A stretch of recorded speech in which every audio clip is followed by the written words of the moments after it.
Gospoda za njegovo smirenje in odpoščanje.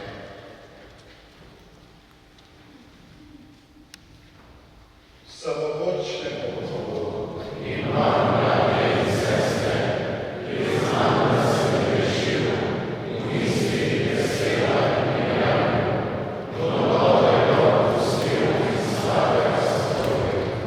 Žal mi je, zelo mi je žal, zato prosim Sveto Devico Marijo, vsakega iz svetine in tudi vas prosite zame ponad nebeškega očeta. Usmili se nas vsemogočniku, odpusti nam naše grehe in nas privedi v večno življenje. Amen.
Na predvečer praznika apostolov Petra in Pavla nam Božja beseda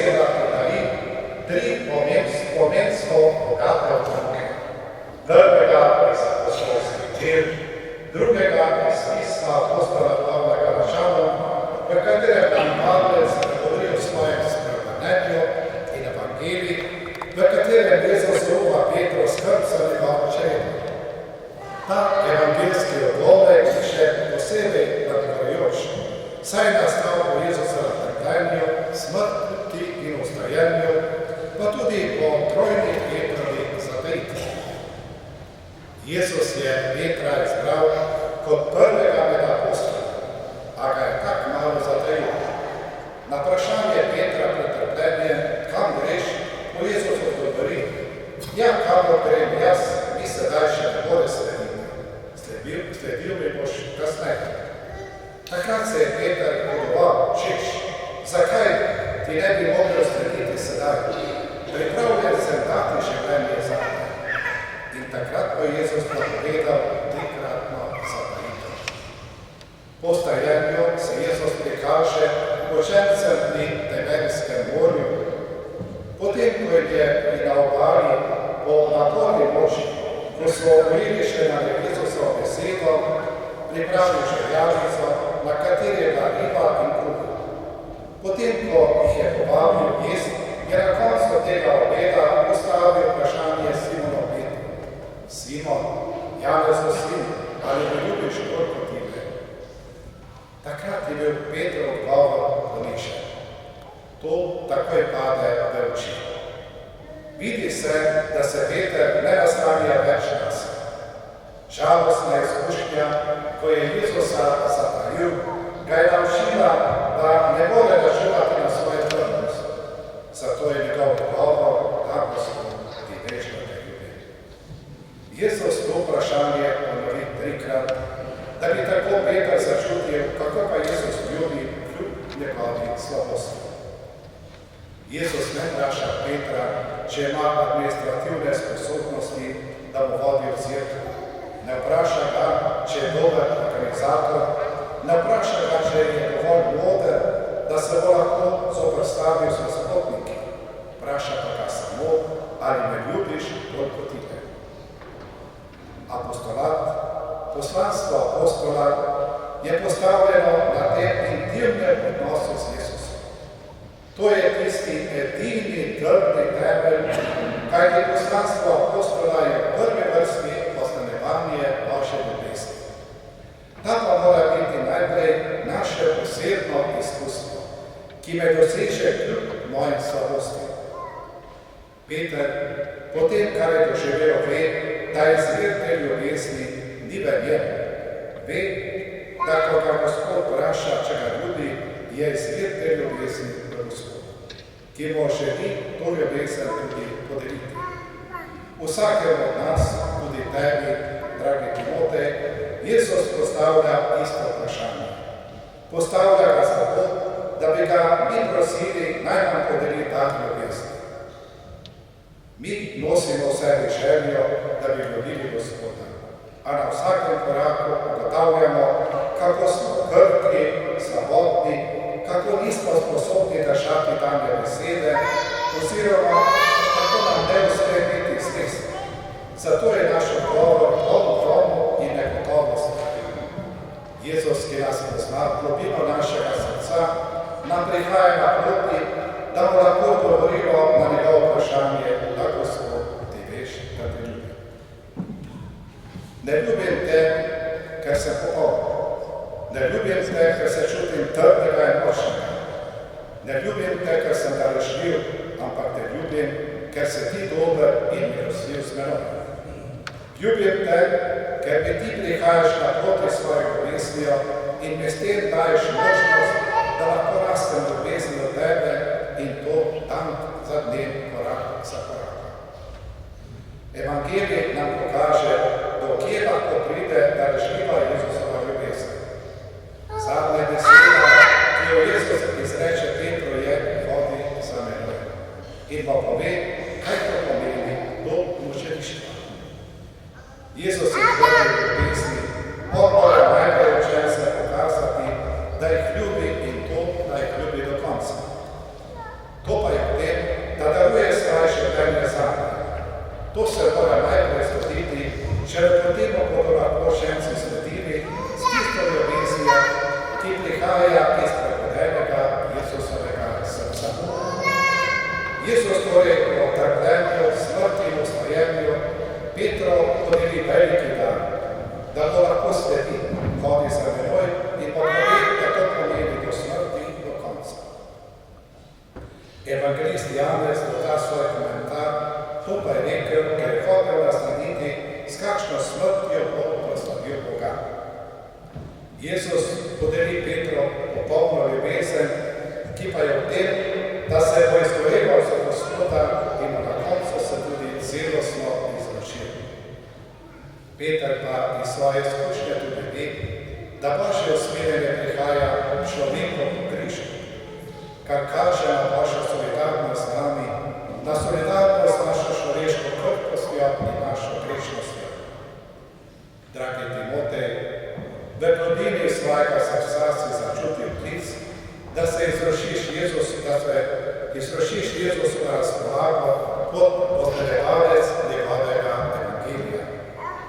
Ko se danes oziraš nazaj, lahko spoznavaš, kako je Gospod vedno bolj vstopal v tvoje življenje. Njegov klic je postal tako močan, da te je osvojil do te mere, da je to postalo tvoje življenjsko poslanstvo v cerkvi.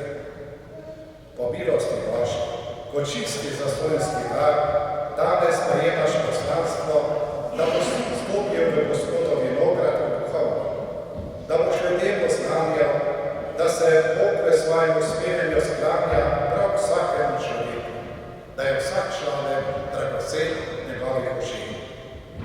V duhovnih boš pokajal presveto daritev, po kateri ustavi Gospod med nami živi in deluje po nas, če spodbujemo njegovo voljo.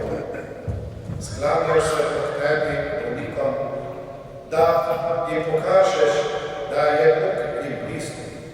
V obupanjih boš prebujal upanje, ki ga mora človeku prebuditi le Bog. Odpiral boš vrata sprave tistim, ki so se zaradi greha znašli daleč od Boga in zunaj od česti. V Božjem imenu boš ljudem našega časa prinašal radost, mir, pogum, zaupanje. Papež Lev nam duhovnikom priporoča, da hodimo sredi ljudstva. To pomeni, da smo je blizu, da znamo začutiti njihove bolečine in tudi njihova hrepenenja. Dragi Timotej, srebra in zlata nimava, sta odgovorila Peter in Janez romemu človeku, ki jo je prosil miloščine. Imava pa nekaj, kar presega vse srebro in zlato in sploh vse zaklade na svetu, ki jih noben bogataš na svetu ne more dati. Prinaša ga Jezusa Kristusa, on je tisti, ki lahko človeka postavi na noge, mu podari novo, lepše in polnejše življenje.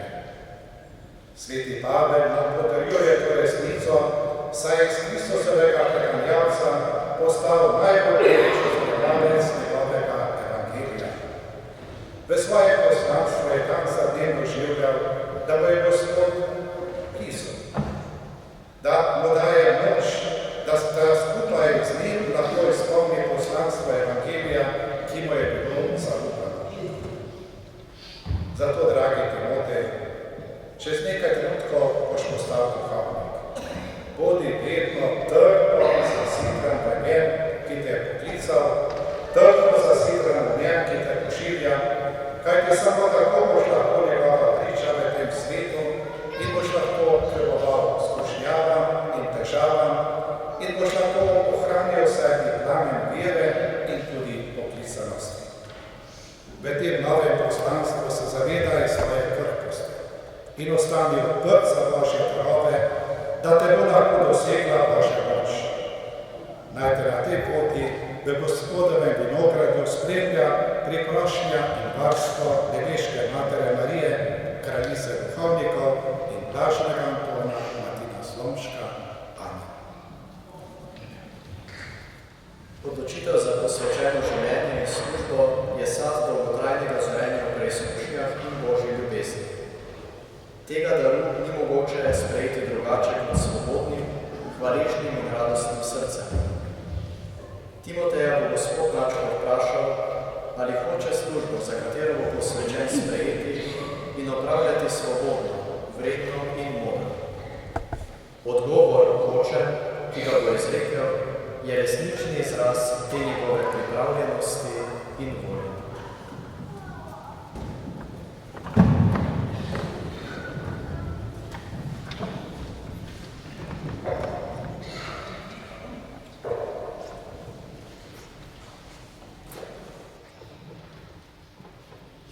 Predragi sin, preden boš postal mašnik, moraš pred ljudmi javno izpovedati, da hočeš prejeti to službo. Ali hočeš duhovniško službo v mašniškem redu pod vodstvom Svetega Duha stalno opravljati po zvesti sodelovnih škofov in tako pasti Gospodovim redom? Hočem. Ali hočeš službo besede vredno in modro opravljati z ostanjevanjem Evangelija in razlaganjem katoliške vere? Hočem. Ali hočeš Kristusove skrivnosti, zlasti evharistično daritev in sakrament sprave po izročilu Cerkve pobožno in zvesto vhajati v Božjo slavo in v posvečenje krščanskega ljudstva? Hočem. Ali hočeš skupaj z nami prositi Božjega usmiljenja za ljudstvo, ki ti je zaupano, in zanj neprenehnno moliti, kot je zapovedano? Hočem. Ali se hočeš z velikim duhovnikom Kristusom, ki je za nas sam sebe daroval očetu kot čisto žrtev, vedno bolj združevati in z njim tudi sebe darovati Bogu za zveličanje ljudi? Hočem, z Božjo hočem.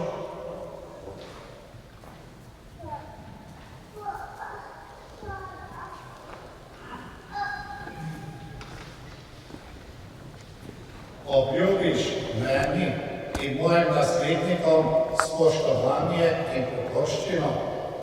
Obljubim. Bog, ki je v tebi dobro delo začel, naj ga tudi popolni.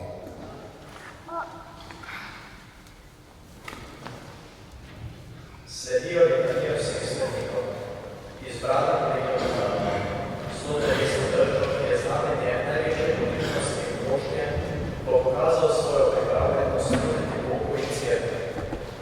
Mi pa bomo prosili svetnike, da bi mu zgledom in prikrošnjo pomagali pri oblikovanju po Kristusovem zgledu.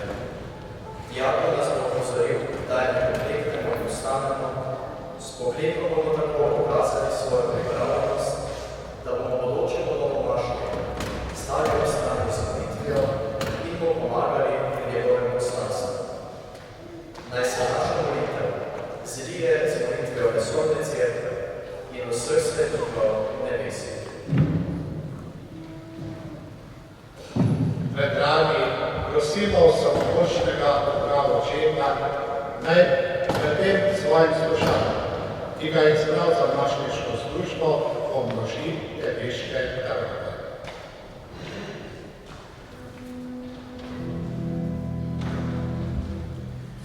Gospodu smiri se.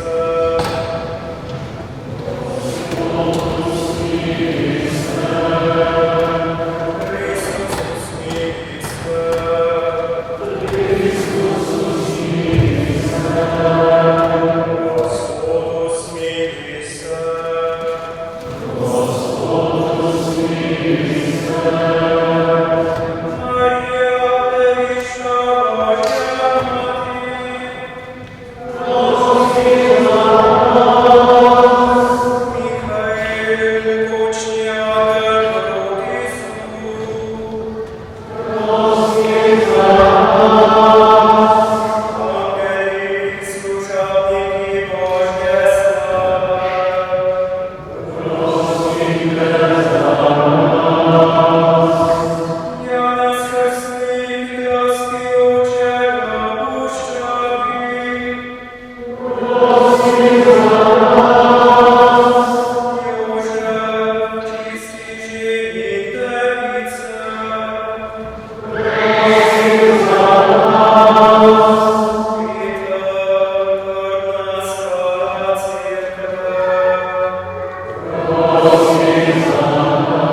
Usliši nas, Gospod naš Bog, in izli blagoslov Svetega Duha in moč duhovniške milosti na tega svojega vprašalnika, ki ga prinašamo pred obličje tvojega usmiljenja in da ga posvetiš in vedno spremljaš s svojimi obilnimi darovi o Kristusu našem Gospodu.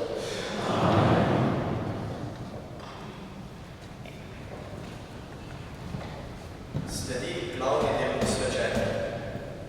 Timotej bo stopil gospodu Načkovu in pred njim pokleknil. Gospod Načkov mu bo molče položil roke na glavo. S polaganjem rok bo prejel milost Svetega Duha posvečevalca, moči katerega bo postal posvečen za službo, ki jo bo opravil. Nato bo Načkov na strani morju posvetitev molitev. Spremljajmo te svete trenutke v tihi zbranosti in molitvi.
obilje milosti, podeljenih očetu, da bi bilo dovolj duhovnikov in bi bilo poskrbljeno za stalno opravljene daritve in svetih obredov.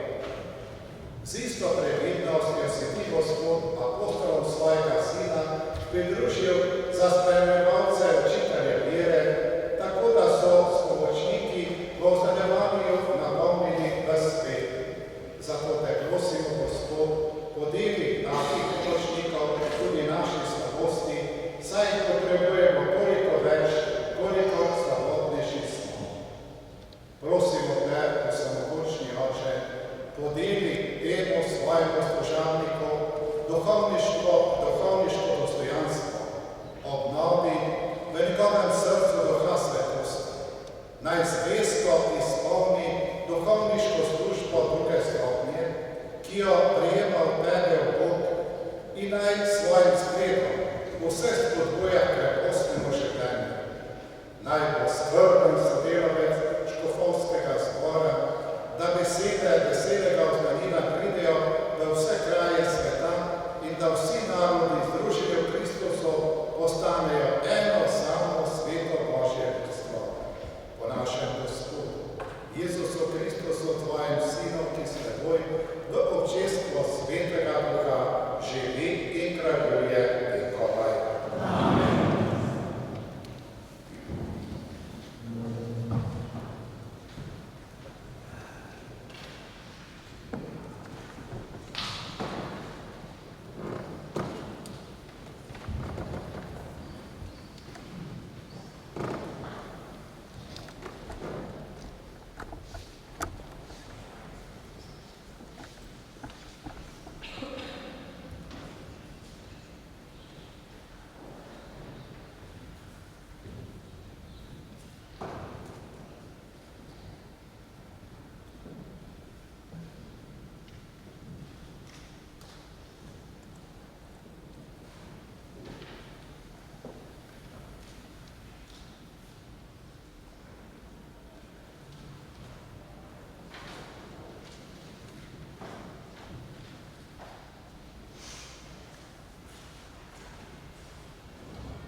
Skupaj izpovejmo vero edinega. Verujem v enega Boga, Otca vsemogočnega, stvarnega nebes in zemlje, vsega in Izrael, in enega Gospoda Jezusa Kristusa, edinega Sina Božjega, ki je začela vajna brez smrti, in je Boga Boga, dušo duši, pravi Boga, pravi Boga, pravi in stvari, enega, ki se je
Dovolite, bratje in sestre, da Bog vsemogočni Oče sprejme mojo in vašo daritev.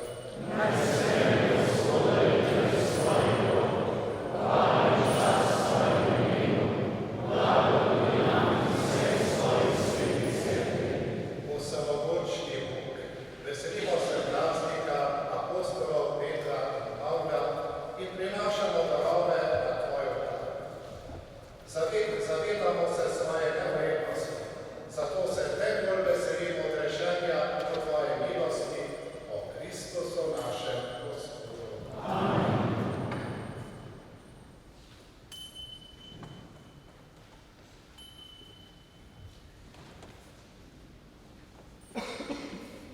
Gospod z vami in s tvojim duhom, previšmo srce. Zahvalimo se Gospodu našemu Bogu. Res je spodobi, da se ti zahvaljujemo, res je pravično, da tebe, Sveti Oče, slavimo, ko veselje obhajamo praznik svetih apostolov Petra in Pavla. Peter je prvi izpovedal vero v Kristusa, tvojega Sina. Pavel nam je globine te vere osvetlil. Peter je združil v prvo cerkev ostanek izvoljenega ljudstva. Pavel pa je kot učitelj narodov poznanil evangelij odrešenja vsemu svetu. Vsak na svoj način sta gradila eno Kristusovo družino cerkev. Zato je sedaj krščanski svet skupaj proslavlja, da se v nebesih pa druži skupni vendar slave. Tudi mi te z vsemi svetniki in angeli hvalimo in ti nenehno predpevamo.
Ko je šel prostovoljno trpljenje, je vzel drug, se zahvalil, razlomil, dal svojim učencem in rekel: Vzemite in jejte od tega vsi, to je moje telo, ki se daje za nas.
vsi skupaj združimo v tej molitvi, ki je Jezus naučil apostole, po njih pa je prišla tudi do vsakega izmed nas. Oče naš, ki si v nebesih, posvečeno bodi tvoje ime, pridi nam tvoje kraljestvo, slovi se tvoja volja, kakor v nebesih, tako na zemlji. Daj nam danes naš vsakdanji kruh in odpusti nam naše dolge, kakor tudi mi odpuščamo svojim dolžnikom.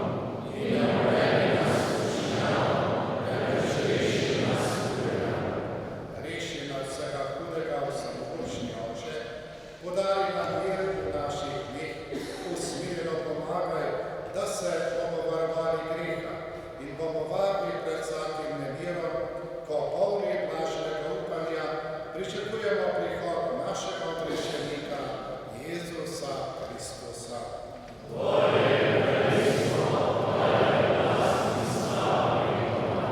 Gospod Jezus Kristus, svojim apostolom si rekel, mir vam zapustim, svoj mir vam dam, ne glej na naše grehe, ampak glej na vero svoje cerkve, v trdojo miru da vodi po polni edinosti, da se izpolni tvoja volja, ki živiš in kraljuješ vekomaj. Amen. Gospodov mir naj bo vedno z vami. Danes v svojem srcu čutimo veselje, čutimo mir, ki ga Gospod svojim darom nam podarja. Podarimo ta nočni mir drugemu, da bomo v tem svetu tisti, ki bomo prinašali mir, ki bomo prinašali spravo in pravo sočutje pred nami.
vodil do tega svetega trenutka, ko sem po posvetilni molitvi in polaganju rok nadškofa Alojzija Cvikla prejel mašniško posvečenje. Zavedam se, da ta dar presega vse moje sposobnosti in zasluge, zato ga sprejemam predvsem kot veliko znamenje Božje ljubezni in naklonjenosti. Gospodu zato danes izročam predvsem svoje besede, da bodo oznanjale resnico, svoje roke, da bodo blagoslavljale in delile svete skrivnosti, ter svoje srce, da bi ostalo odprto za Boga in za ljudi. Prosim ga, naj me ohrani zvestega, ponižnega in stanovitnega, da bom kot duhovnik najprej ostal z njim, ter iz te bližine služil njegovi sveti cerkvi in vsem, katerim bom kot duhovnik poslan. Iz srca se zahvaljujem svojim staršem, družini in sorodnikom za dar življenja ter za vso ljubezen in podporo, ki ste mi jo namenjali na poti do duhovništva. Hvala tudi vsem duhovnikom, vzgojiteljem, semeniškim predstojnikom, profesorjem, sestram redovnicam, prijateljem in vsem vam, ki ste me spremljali na tej poti. Hvala za vaše zglede, spodbude, tudi bratske opomine, predvsem pa hvala za vse molitve. Posebej se zahvaljujem tudi vam, gospod nadškof Alojzij, za vašo skrb in spremljanje na poti do duhovništva, ter za to, da ste me danes po polaganju rok in posvetilni molitvi pridružili duhovniškemu zboru Mariborske nadškofije. Hvala tudi vsem vam, ki ste pomagali pri pripravi na naše slovesnosti. Posebna zahvala veljacejem Jerjama, gospodu Juretu Golobu in gospodu Urbanu Hajncu, ter tudi katedralnemu zboru, ki je s čudovitim petjem obogatil današnje bogoslužje. Hvala tudi stolnemu župniku, gospodu Danielu Razbacherju, ter nadškofovemu tajniku, gospodu Primožu Rorku, za pomoč pri pripravi današnje slovesnosti. Hvala tudi vam, dragi bogoslovci in diakoni, za to, da je ta slovesnost potekala zares lepo. Na koncu pa se zahvaljujem vsem vam, ki ste prišli, da bi me danes s svojo molitvijo in navzočnostjo spremljali v teh svetih trenutkih mašniškega posvečenja. Resnična hvala za vašo navzočnost in molitev. Po končanih slovesnosti vas vse lepo vabim, da se še nekaj časa zadržite pred stolno cerkvijo, kjer bomo v prijetnem druženju ob pecivu in pijači nadaljevali to praznično srečanje. Vse vas pa z velikim veseljem vabim tudi na slovesnost nove maše, moje domače slovenske Konice, prihodnjo nedeljo ob 11. Ob tem pa vas iskreno prosim, molite še naprej zame, da bom dober in zvest Kristusov duhovnik. Bog vam vsem povrni in Bog vas živi.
in vse vas, ki ste danes tukaj zbrani, naj blagoslovi vsemogočni otrok, Oče in Sin in Sveti Duh.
srcem svojih vernih